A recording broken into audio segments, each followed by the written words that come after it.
Farma yang memproduksi Balpirik dan Karol Superpil mempersembahkan drama radio serial Tutur Tinular.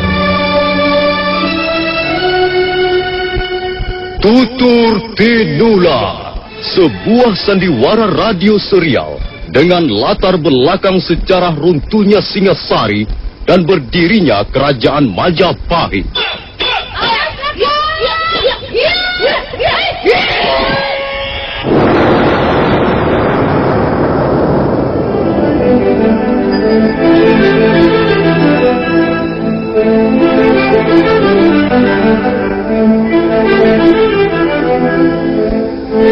Naskah ditulis dan diolah oleh S. Tijab, hiasan musik dan sutradara C. Ispriyonoka.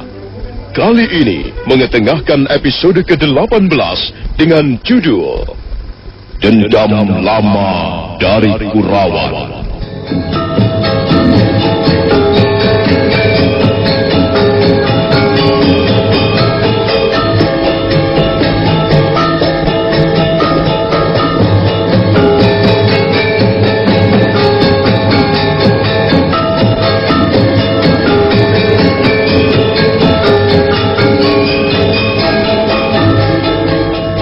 Dalam seri ke-515 ini didukung oleh para pemain M. Abud sebagai Arya Dwi Pangga, Wahyu Chandra sebagai Ki Buyut, Margaret sebagai Dewi Sambi, Agus Purnama sebagai Purusa, Ignatius sebagai Jampana, dibantu oleh Tato dan Mucus sebagai orang desa, dan Asdi Suhastra, pembawa cerita. Selamat menikmati.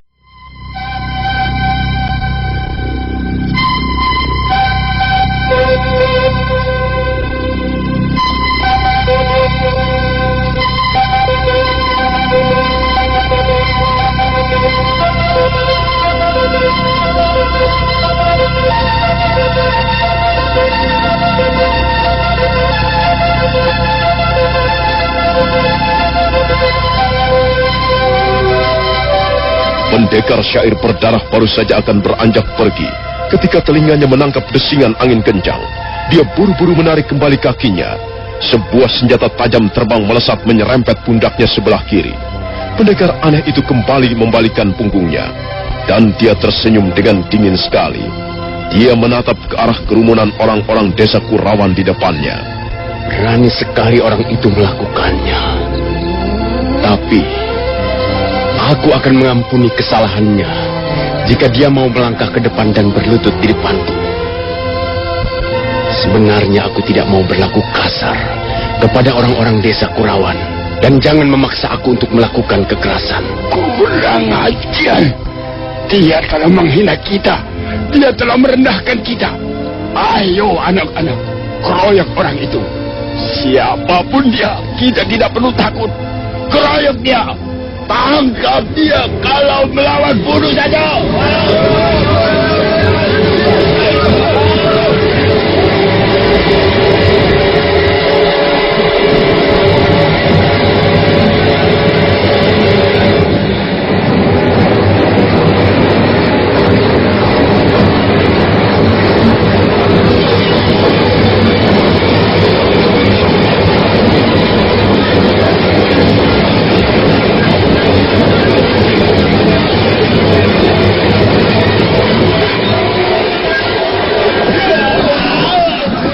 Begitu Ki Buyut Tepu Serana selesai berteriak, serentak warga desa Kurawan menyerbu ke arah pendekar syair berdarah. Maka terjadilah pertarungan sengit. Orang-orang desa Kurawan berusaha mengepung dari berbagai jurusan. Tapi karena pada dasarnya mereka tidak mempelajari ilmu kanuragan, maka apa yang mereka lakukan hampir tidak ada artinya bagi pendekar syair berdarah.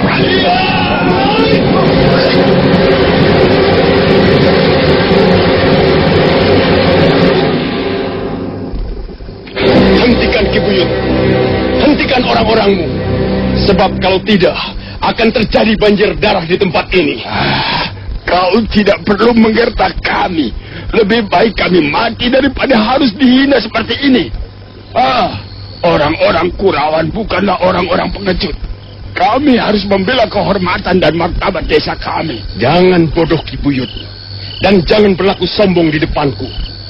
hal itu tidak akan ada gunanya sama sekali. Lebih baik kau bawa orang-orangmu pergi dari tempat ini.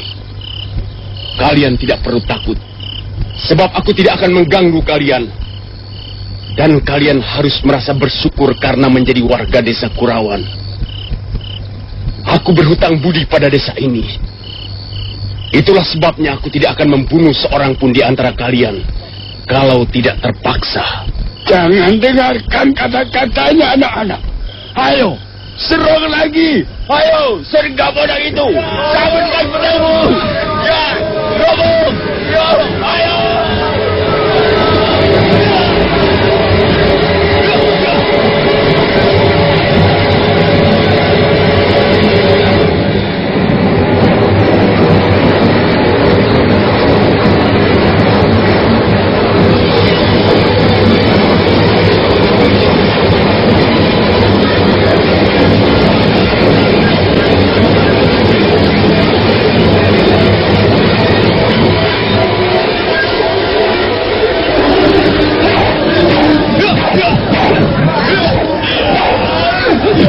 Kembali terjadi pertarungan sengit. Pendekar syair berdarah sama sekali tidak berusaha memberikan perlawanan. Dia hanya menghindari serangan-serangan lawannya dengan perlompatan ke sana kemari. Sekali waktu dia melompat tinggi dan jungkir balik di udara untuk menghindari sambaran pedang ataupun lemparan pisau. Setelah beberapa saat lamanya, nampak pendekar syair berdarah mulai berat. Apalagi ketika luka di pundak kirinya terus mengucurkan darah. Tiba-tiba dia melompat tinggi sambil berteriak nyaring.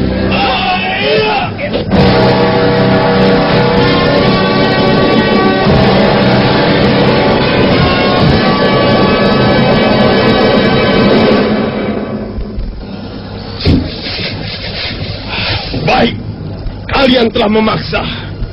Sungguh sangat disayangkan. Mengapa kalian memaksaku untuk melakukan perbuatan yang sama sekali tidak menyenangkan? Nah, sekarang lihat. Tadi aku sudah berkata, kalau kalian memaksa juga, maka akan terjadi banjir darah di tempat ini. Dan kau yang harus bertanggung jawab, Ki Buyut. Besok pagi, bagi kalian yang dapat menyelamatkan diri, akan melihat banyak janda bertangisan. Dan itu sama sekali bukan karena kesalahanku. Itu karena kebodohan kalian sendiri. Ayo, majulah. Jangan takut, anak-anak. Itu hanya sebuah gertakan. Kita pasti akan dapat meringkus orang ini. Dan kalau kita dapat menangkap pembunuh dan perusuh desa ini, maka kita semua akan mendapat hadiah dari pemerintah Majapahit. Ayo, anak-anak, tangkap orang itu.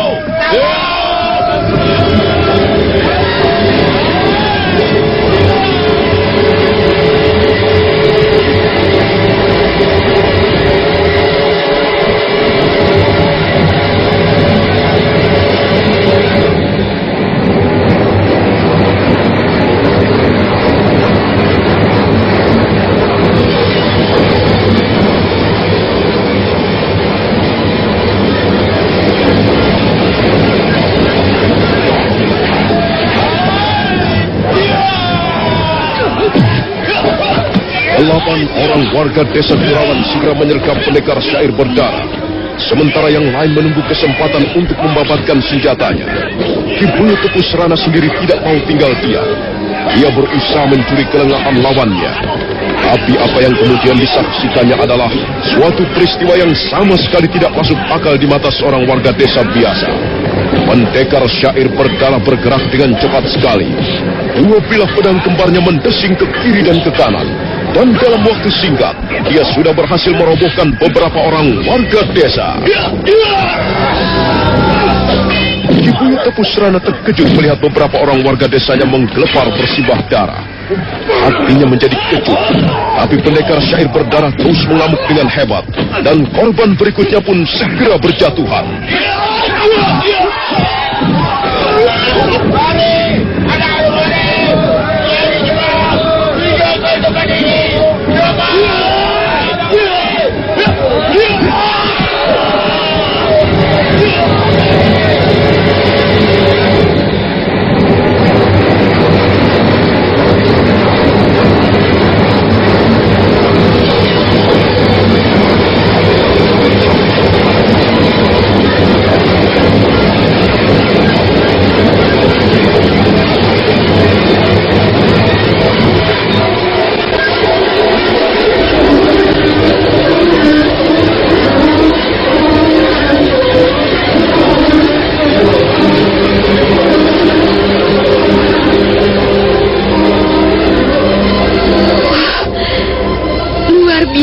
permainan jurus-jurus pedang Tuan sungguh-sungguh luar biasa, Tuan. Dalam waktu sekejap, Tuan dapat membunuh lebih dari 10 orang. Saya hampir tidak percaya melihatnya. Aku terpaksa melakukannya. Iya, Tuan tidak bersalah. Tuan sudah memberikan peringatan. Tapi nampaknya orang-orang bodoh ini tidak memperdulikan, Tuan. Dan akhirnya beginilah kejadiannya. Aku sebenarnya tidak ingin membunuh mereka. Sepertinya Tuan pernah mempunyai hubungan yang erat sekali dengan desa Kurawan.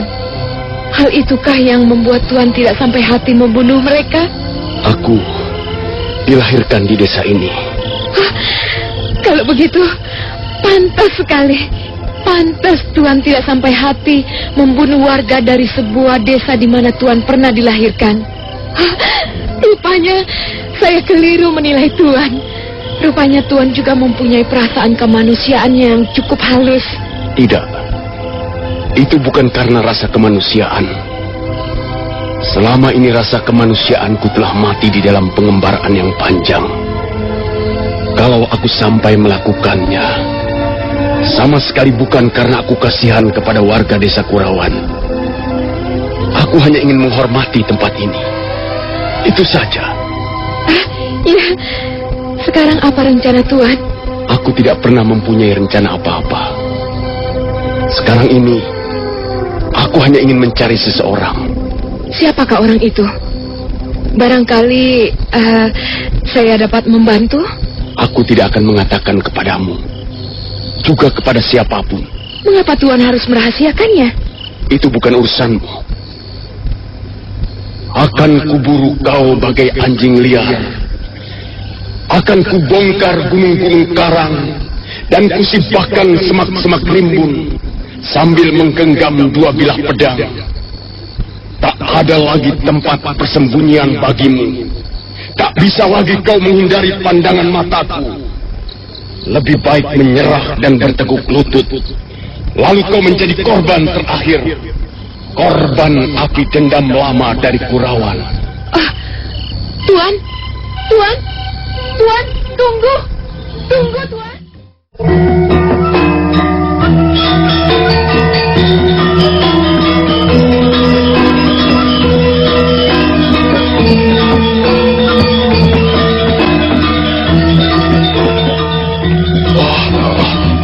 Bagaimana Ki Buyut? Apa yang akan kita lakukan sekarang? Iya Ki Buyut, 12 orang warga desa kita terbunuh Ki Buyut. Jelas pendekar itu adalah pendekar Sair Berdarah Ki Buyut. Aku bingung. Aku tidak tahu apa yang harus kulakukan. Aku begitu melihat orang itu memainkan jurus-jurus pedang dan melihat tubuh bergelimpangan bermandikan darah, barulah aku percaya bahwa memang sebenarnya dia adalah pendekar Sair Berdarah yang menghebohkan itu. Iya. Luar biasa sekali permainan pedangnya. Dia membunuh manusia seperti menempuk seekor lalat. Benar Ki Buyut. Kalau Ki Buyut tidak segera menarik tanganku, wah, barangkali aku pun ikut menjadi korban. Sudahlah. Yang penting kita jangan sampai membocorkan peristiwa malam ini menjadi cerita di mana-mana. Iya. Ingat baik-baik, kalau sampai pemerintah Majapahit tahu bahwa pendekar Sair Berdarah mempunyai hubungan dengan desa Kurawan, maka kita semuanya akan mendapat kesulitan. Kita bisa dituduh bersekongkol dengan manusia serigala itu. Nah, sudahlah, sekarang kita pulang saja. Lalu bagaimana dengan mayat teman-teman kita Ki Buyut? Apa kalian berdua berani datang ke sana lagi untuk mengurusi mayat-mayat itu? Tidak. Barangkali kau berani. Ayo. Aku sih masih cukup waras. Aku masih ingin berkumpul dengan keluargaku di rumah. Gila. Sudah. Sekarang kita pulang. Besok pagi baru kita mengurusi mayat-mayat saudara-saudara kita itu.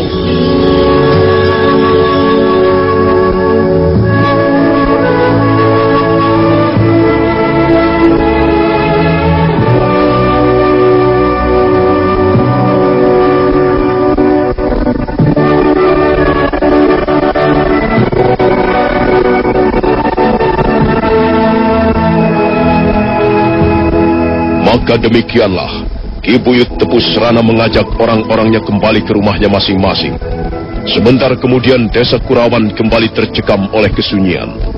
Tapi kali ini kesunyian itu penuh diwarnai oleh suasana yang menyeramkan.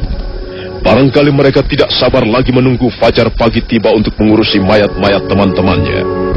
Sementara itu murid-murid Padepokan Tengger masih terus mengadakan pengejaran terhadap Dewi Sambi. Telah 4 hari mereka meninggalkan batas desa Hanyiru. Purusa dan Campana mengajak teman-temannya berhenti ketika mereka mulai memasuki batas desa Kurawan.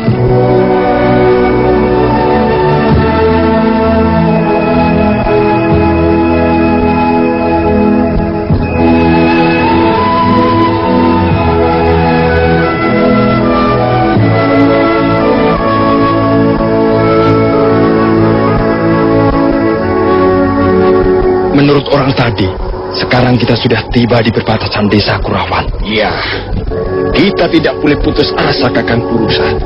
Kita harus dapat menemukan perempuan jahanam itu. Kita harus membuat perhitungan dengannya. Benar, Adi Campana. Nampaknya orang yang bernama Arya Kamandanu itu masih merajalela. Berita yang tersiar di desa-desa mengatakan bahwa dia mengambil sebutan pendekar syair berdarah.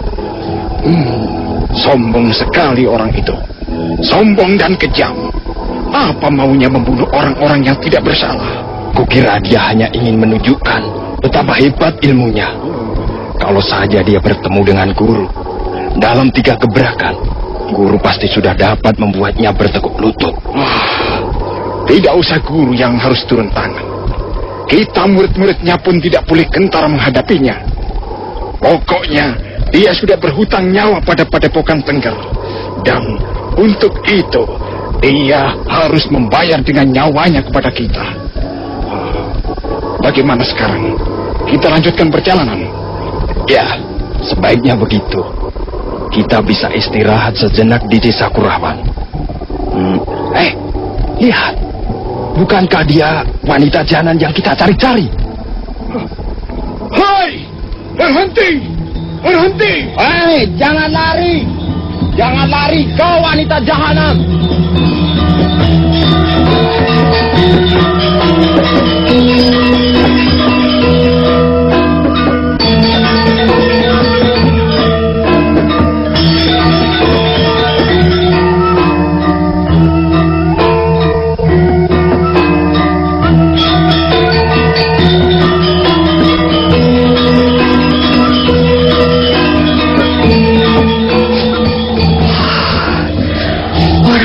Bodoh itu masih terus mencari-cari aku. Mereka terus berusaha mengawasi setiap gerakanku. Mereka pikir aku tidak tahu. Dasar murid-murid goblok. Sebentar lagi mereka akan masuk perangkap dan binasa di tangan pendekar syair berdarah. Hai! Berhenti! Berhenti kau wanita jahanam!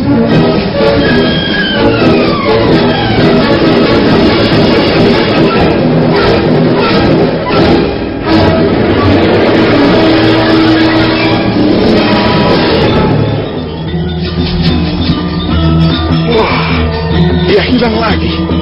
Tadi kulihat bayangannya melintas di sekitar tempat ini. Perempuan itu benar-benar licin seperti belut. Dia dapat mengelabui kita. Sekarang kita sudah meninggalkan batas desa Kurawan. Benar, Kakang Purusa. Kita sudah tiba di desa Jasun Mungkal. Kita harus segera dapat menangkap wanita iblis itu. Kita tidak bisa terus-menerus menjadi permainan seperti ini. Sabarlah, Adi Campana. Kita pasti akan bisa menangkapnya. Nah, lihat. Ia berlari-lari ke arah sana. Ayo, ayo kita kejar lagi. Ayo.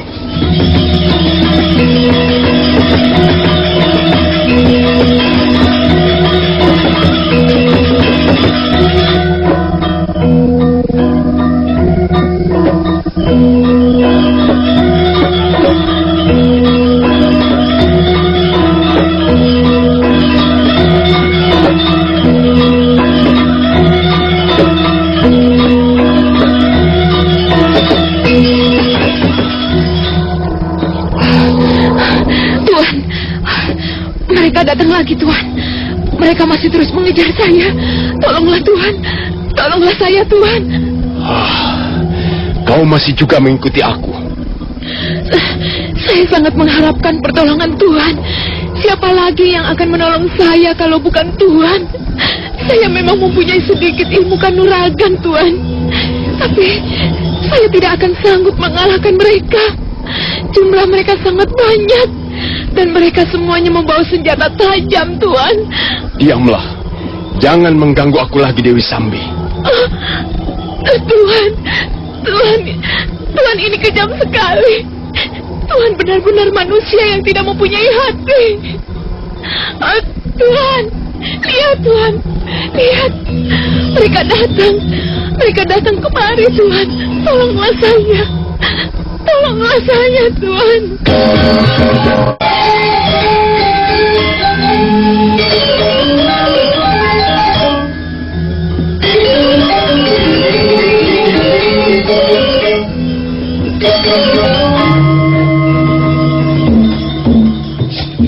Nah, perempuan jahanam, mau lari kemana kau? Sekarang kau harus binasa di tangan kami. Kau sudah berhutang nyawa kepada kami.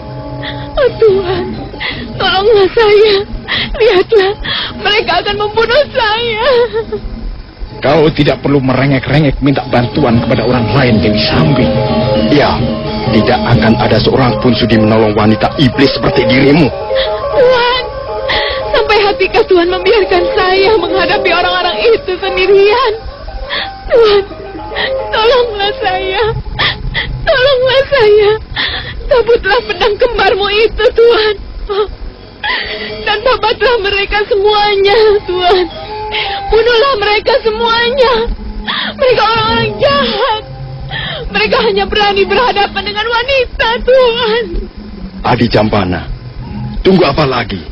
Ayo, sikat dia. Jangan beri kesempatan dia lolos. Kali ini kita harus berhasil membunuhnya. Ya.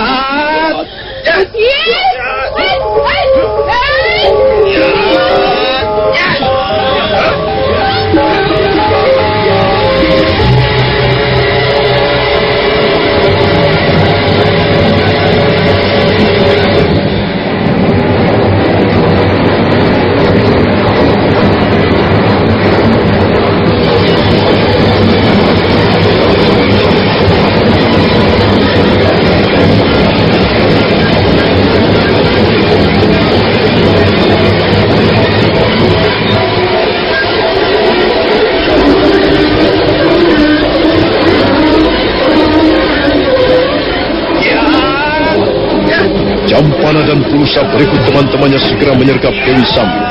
Mereka mengepung Dewi Sambi dari berbagai jurusan.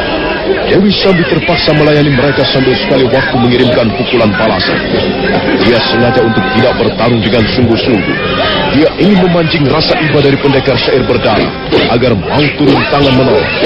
Tapi laki-laki bertampang dingin itu tetap saja dingin. Dia malah duduk enak-enak di atas dahan pohon sambil melihat tontonan di bawahnya. Dewi Sambi merasa sangat kesal. Tuhan, mengapa Tuhan malah duduk di atas pohon? Ayolah Tuhan, turun, bantulah saya. Lihatlah, orang-orang ini mau membunuh saya, Tuhan. Tolonglah saya, Tuhan. Pertarungan berlangsung dengan seru. Dewi Sambi berlompatan ke sana kemari.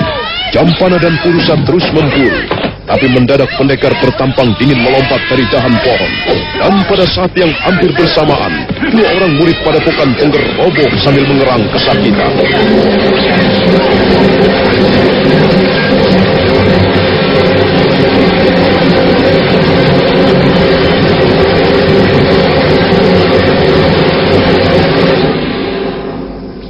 Kurang ajar. Siapa ini?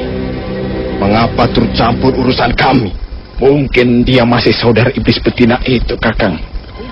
Atau kalau tidak, mungkin mereka adalah pasangan suami istri. Hei, mengapa kau diam saja? Jawab pertanyaanku ini. Mengapa kau turut campur urusan kami? Perempuan itu telah membuat kesalahan besar terhadap kami. Dia berhutang nyawa kepada kami. Dan karena itu, dia harus membayar dengan nyawanya sendiri. Kurang ajar. Mengapa kau malah melotot begitu, ha? Ayo jawab. Jawab pertanyaan Kakang Purusa. Aku tidak mempunyai urusan dengan kalian. Bagus, bagus. Tapi mengapa kau pukul 2 orang temanku sehingga roboh? Lebih baik kalian segera meninggalkan tempat ini. Setan alas! Kau tidak berhak mengusir kami. Aku berhak. Aku lebih dahulu berada di tempat ini. Aku sedang menikmati suasana tenang di sekitar tempat ini. Dan tiba-tiba, kalian datang seperti babi-babi hutan yang sedang kelaparan. Aku tidak senang. Kalian telah mengganggu aku. Kalian telah membuyarkan lamunanku. Kalian telah membuat suasana di sini seperti di pasar hewan. Aku tidak menyukai kebisingan. Tahu, cepat pergi, atau aku akan bertindak lebih jauh.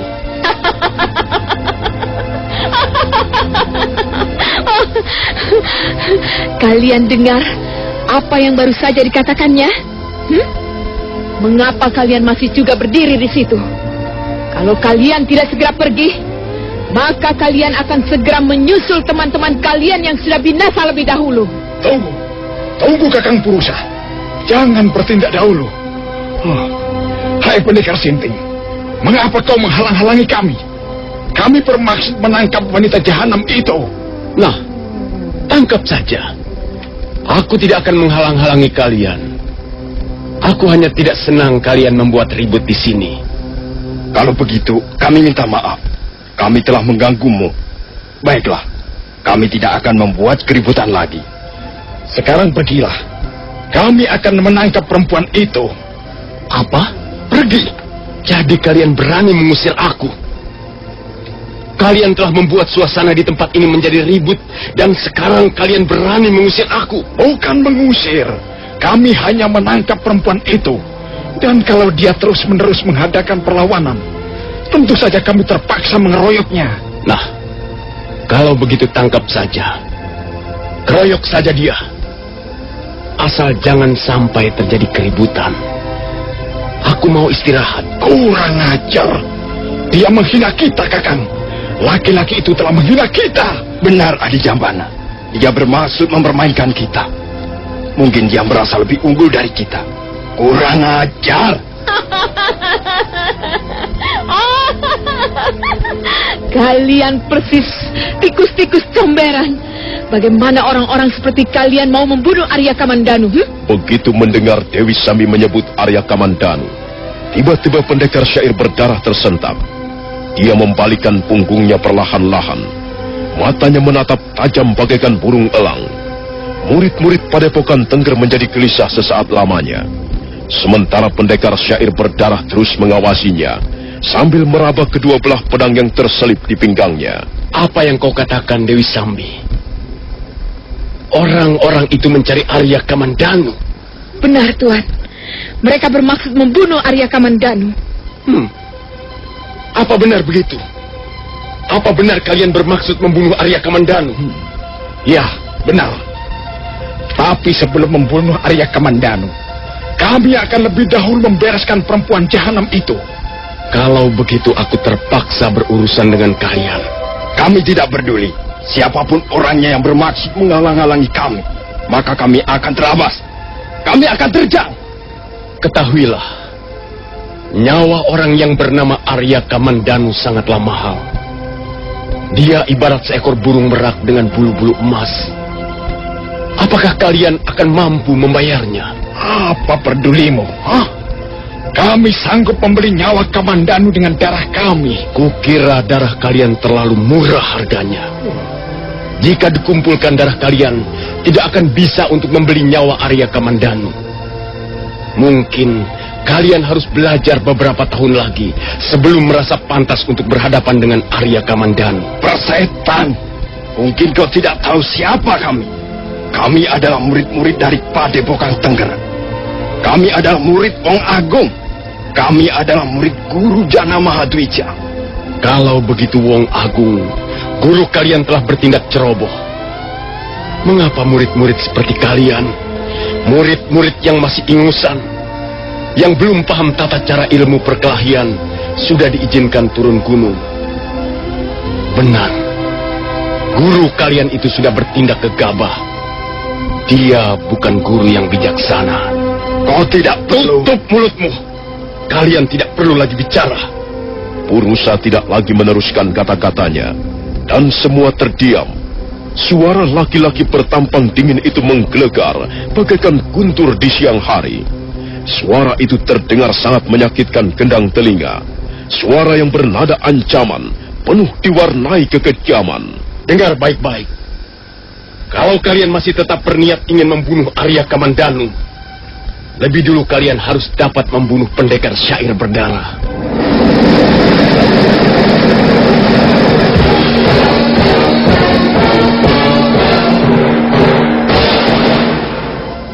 Oh, jadi kami sedang berhadapan dengan pendekar syair berdarah. Benar. Akulah pendekar syair berdarah. Akulah yang akan membunuh Arya Kamandanu dan bukan kalian. Aku tidak akan membiarkan seorang pun membuat hatiku kecewa seumur hidup. Sudah sejak lama aku menyusuri ladang perburuan ini. Sudah sekian lama aku mencari-carinya. Dan sudah sekian lama aku merindukan kesempatan itu. Kesempatan untuk bertarung dengan Arya Kamandanu. Jadi kau rupanya menyimpan dendam kepada orang yang sama. Oh, tapi kau harus berlaku adil. Bukan hanya kau yang ingin membunuh Arya Kamandanu. Kami pun mempunyai kewajiban untuk melakukan pekerjaan yang sama. Arya Kamandanu sudah membunuh beberapa orang sahabat kami di Padepokan Tengger. Karena itu, kami harus membalas dendam. Dewi Sambi. Iya, Tuan. Kau minggirlah sebentar. Berdirilah di bawah pohon sana. Biarlah aku yang akan membereskan orang-orang ini. Kakang Purusa, nampaknya kita mendapat hambatan lagi, Kakang. Tidak perlu takut Adi Jampana. Ayo, bersiaplah. Ayo, kalian semuanya bersiap siaga. Kalau memang orang ini membuat kesulitan, kita terpaksa membereskannya. Orang-orang yang malang. Orang-orang yang bodoh dan malang. Mengapa kalian harus bertemu denganku? Sebenarnya, taring-taringku ini belum lagi merasa haus. Baru saja dia minum darah di desa Kurawan.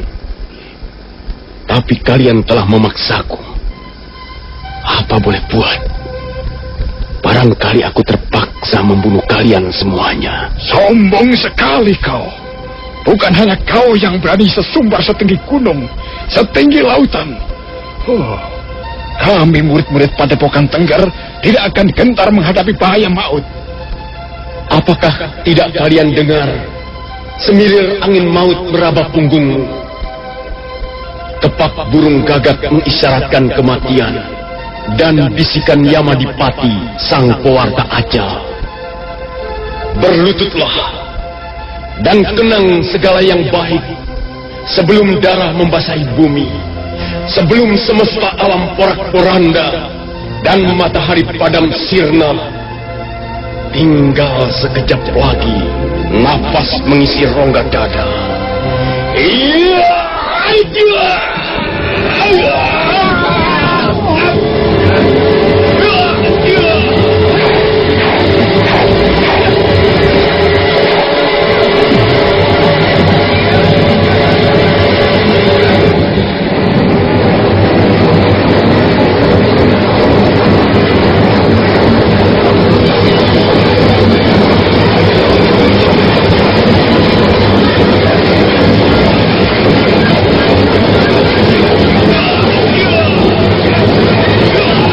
Murid Padepokan Tengger terkejut melihat datangnya serangan yang begitu cepat.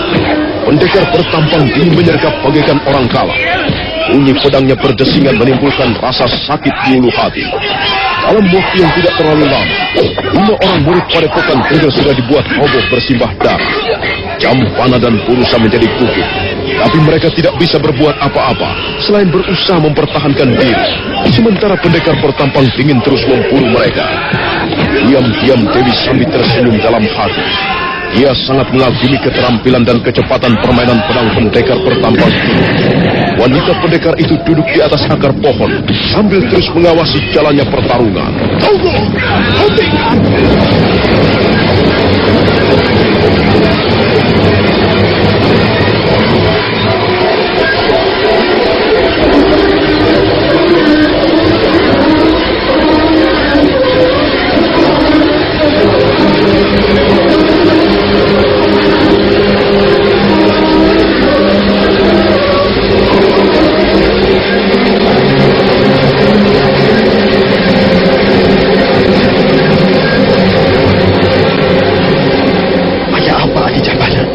Mengapa harus kita hentikan? Kita semua akan terbunuh, Kakang Burusa. Orang itu mempunyai tingkat ilmu kanuragan jauh di atas kita, Kakang. Kita semua dapat dibinasakannya dengan mudah. Tapi dia sudah membunuh beberapa orang teman kita. Apakah kita harus menyerah begitu saja? Di sebelah kanan jurang, di sebelah kiri sumur yang dalam, di depan menganga ruangan kosong tak bertepi. Di belakang, bayangan masa lalu yang mengerikan. Ditelan menjadi racun, dimuntahkan menjadi api. Memang tak ada pilihan lagi. Keadaan yang gawat sudah menjepit dirimu. Mundur, ajur, maju takut. Sekarang semuanya sudah terlambat. Kalian tidak bisa lagi menyerah. Menyerah ataupun tidak akan sama saja. Kalian harus binasa di tangan pendekar syair berdarah. Dan ketahuilah, kalian bukanlah orang pertama dari murid-murid Padepokan Tengger yang menjadi korbanku. Kalian pasti kenal dengan baik siapa itu Jana Lalung. Kakang Burusa. Ya. Mungkinkah dia yang telah dikerusuhan di padepokan kita? Dia menyebut Kakang Jana Lalung. Ya, akulah yang membunuh Jana Lalung. Aku juga yang membinasakan Sudra Palong. Bagaimana? Kurang ajar. Ayo Adi Jambana, kita sudah kepalang basah. Lebih baik mati berkalang tanah. Ayo kita bertarung habis-habisan. Iya.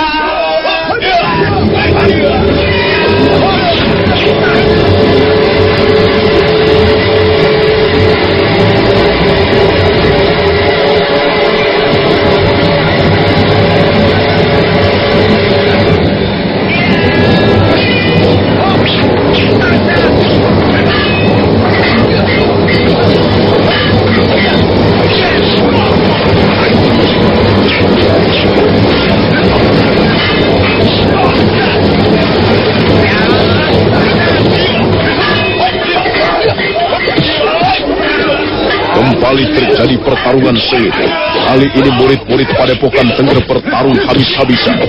Jampana dan Burusa mengamuk bagaikan orang gila. Dia terus menerjang pendekar bertampang dingin dengan membabi buta. Tapi hal itu justru membuatnya lebih dulu menjadi korban. Pedang pendekar bertampang dingin menyabet leher Jampana hingga terputus.